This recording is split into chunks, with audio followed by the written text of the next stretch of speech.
There are moments when someone gives you advice you never asked for. They tell you what to do, how to think, how to live.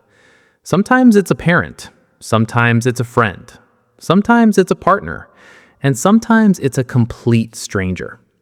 What makes it confusing is that many of these people genuinely believe they're helping. But after a while, something starts to feel strange. It no longer feels like guidance. It feels like control. And when that happens, you begin wondering why some people seem unable to let others make their own choices. That's what this video is about. Why people want to control other people. Not because they're evil, not because they're secretly planning something, but because control usually comes from something much deeper. Something most people never notice. Most people think control is about power. Sometimes it is. But most of the time, control is actually about fear. A person who feels secure doesn't need to control much. A person who feels safe can allow uncertainty. But a person who feels afraid often tries to make everything predictable, including other people. Think about a parent who constantly tells their adult child what career to choose, who to marry, and how to live. On the surface, it looks like control, and it is. But underneath that control is often fear. Fear that the child will fail. Fear that something will go wrong. Fear of losing influence. Fear of being left behind. The control is visible. The fear is hidden. And this happens everywhere. A manager controls employees because they're afraid things will fall apart. A partner controls their relationship because they're afraid of being abandoned. A friend controls a friendship because they're afraid of being replaced. The form changes. The fear stays the same. Psychologists sometimes talk about something called uncertainty. Uncertainty simply means not knowing what will happen next. Human beings generally don't like uncertainty. The brain prefers predictability. It likes knowing what's coming. It likes feeling prepared. So when life feels uncertain, many people try to create certainty wherever they can.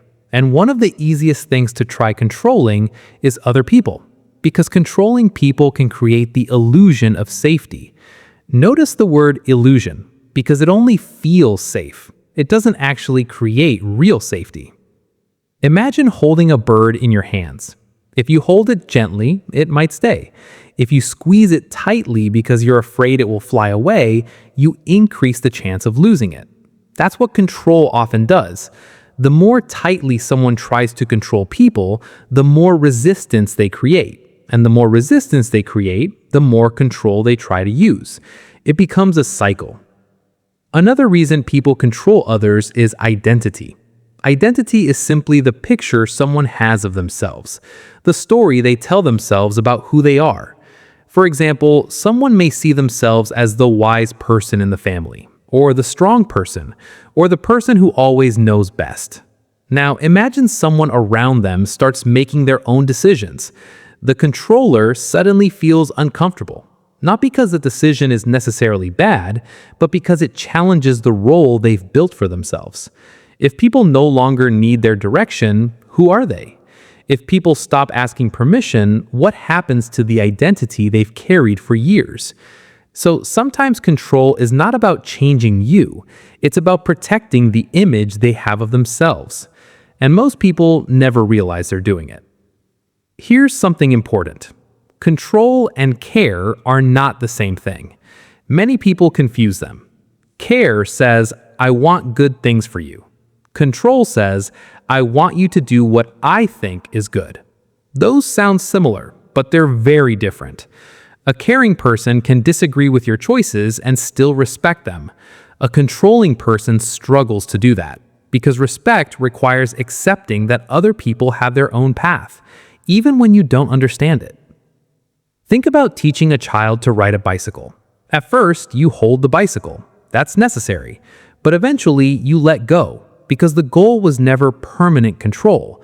The goal was growth. Healthy guidance slowly gives freedom. Control tries to keep ownership. That's the difference. Now, here's a simple framework I want you to remember. Control grows where trust is missing. That's it. Control grows where trust is missing. Sometimes people don't trust you. Sometimes they don't trust themselves. Sometimes they don't trust life. But somewhere beneath the controlling behavior, trust is missing. Imagine two business owners. One checks every tiny detail every minute. The other builds good systems and trusts people to do their work. The first owner spends all day controlling. The second spends all day leading. The difference is trust. The same principle appears in families, friendships, relationships, almost everywhere. When trust becomes stronger, control becomes weaker. So, what can you do if someone is trying to control you?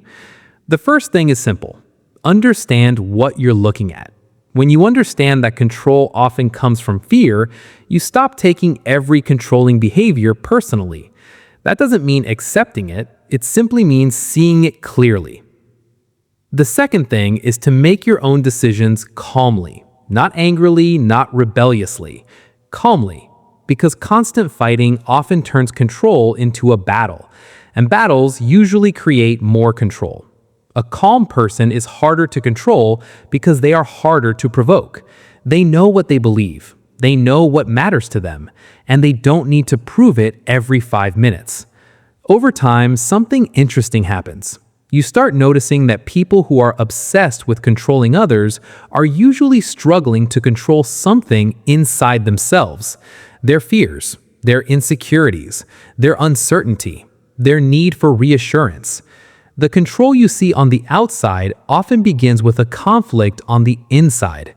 And once you understand that, people start making more sense. Not because their behavior becomes acceptable, but because it becomes understandable. And understanding gives you clarity. Clarity gives you freedom.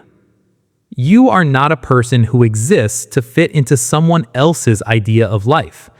What is one decision you've been postponing because you're worried about someone else's approval? Think about it. There's a free resource waiting for you in the description. It might be very helpful for you. Till then, stay positive. See you in the next one.